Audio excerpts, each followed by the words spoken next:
Bonjour à tous, je suis David Leclerc, votre analyste pour budgetinvestor.be. Voici la mise à jour en vidéo de mon avis concernant les actifs corrélés au dollar. Alors, cette analyse se fera pour la semaine du 20 février en collaboration avec KPXM sur la plateforme TradingView. L'information sur les risques, vous savez que le marché comporte des risques, n'est pas adapté à tous les profils d'investisseurs. C'est à vous-même d'évaluer vos risques. Moi, je ne suis pas là pour vous conseiller dans vos opérations. Ce que je vous conseille, c'est d'utiliser des comptes démo afin d'établir vos stratégies et de tester celles-ci avant de passer sur le marché réel. Ma stratégie à moi, c'est celle de l'analyse des impulsions, une stratégie que je peux également vous enseigner, que j'utilise depuis de nombreuses années, qui me donne de bons résultats. Les détails sont bien sûr présents sur le site.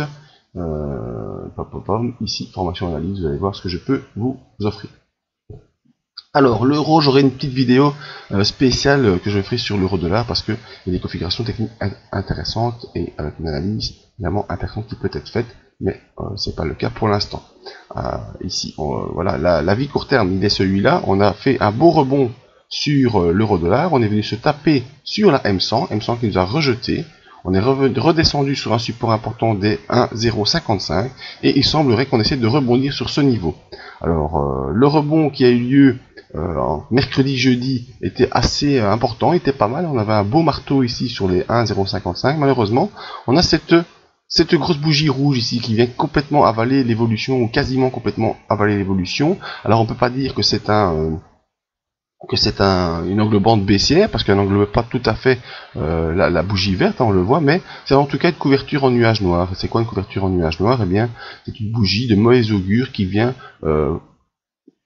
empiéter sur plus de la moitié de la bougie précédente, d'autant plus qu'on repasse sous la M7.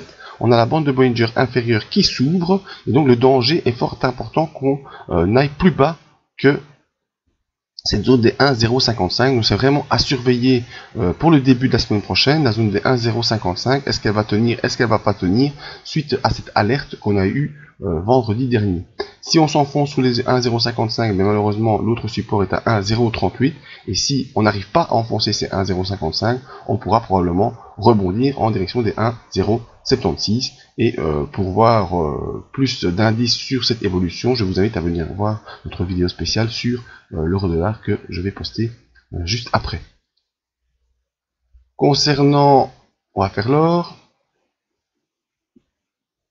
Alors, concernant l'or, eh bien, l'or en éternel rebond depuis la fin de l'année 2016 est venu consolider sur la zone des 1178. On a rebondi sur cette zone, venu chercher la zone des 1200 comme signalé. On est maintenant repassé au-dessus de toutes les moyennes mobiles.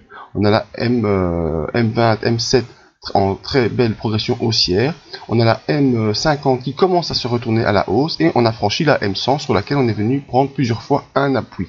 Pour l'instant, on est un peu coincé sur la zone des 1241, zone qu'il faudra surveiller parce que si on arrive à franchir cette zone à la hausse, eh bien les prochains objectifs se trouvent aux alentours des 1300, 1305. On sera au-dessus de toutes les moyennes mobiles, on a nos bandes de Bollinger qui s'ouvrent à la hausse, on a nos indicateurs qui sont bien orientés pour poursuivre la hausse, donc on n'a pas de souci pour une progression haussière pour l'instant de l'or, tant qu'on reste bien, vous voyez, au-dessus de nos moyennes mobiles. Qu'on franchit cette zone des 1241, ben le prochain objectif il est là, aux environs des 1300, 1305. Donc pour l'or, je suis plutôt dans une vision haussière en direction des 1300 points. Concernant le pétrole, c'est assez facile, vous le voyez vous-même, eh bien il n'y a pas grand chose à dire. On est dans une zone de congestion, une zone de latéralisation, avec une résistance vers les 56,96 et un support au plus bas vers les 53,59, et on est en train de jouer là-dedans depuis le début de l'année. On attend vraiment une accélération à la hausse ou à la baisse. On a des indicateurs également qui sont dans les zones assez neutres, le MACD tout proche de 0 et de son signal, le RSI entre 40 et 60, donc vraiment pas de grosses indications sur le pétrole. Il ne se passe rien, donc on attend une accélération, et c'est vraiment là le genre de bon moment, ce que j'appelle les lignes de départ, pour pouvoir prendre des trades, soit à la hausse, soit à la baisse, en fonction de l'accélération qu'on pourra observer. Donc en résumé, l'euro-dollar a un rebond qu'il faut surveiller parce qu'il a été mis en danger vendredi par cette couverture en nuage noir, avec un support important sur les 1,055, et je vais faire une vidéo technique spéciale euro-dollar parce que je vois des configurations intéressantes que vous pourrez apprendre. si vous ne connaissez pas déjà. Sur le pétrole, rien à faire, rien à dire. On attend un franchissement des 56,96 ou des 53,59 avec ouverture des bandes de Bollinger pour avoir une impulsion. Et sur l'or, on est toujours en progression haussière. Vous voyez des phases d'accélération. On a une première vague, deuxième vague, troisième vague, quatrième vague et peut-être une cinquième vague qui pourrait nous permettre de franchir la zone de résistance des 1241 avec un objectif moyen terme vers les 1300. Voilà, c'était donc mon avis sur les actifs corrélés au dollar. Pour plus d'analyse, vous venez voir mes analyses ici en vidéo. N'oubliez pas de me demander vos analyses gratuites que je réaliserai sans problème.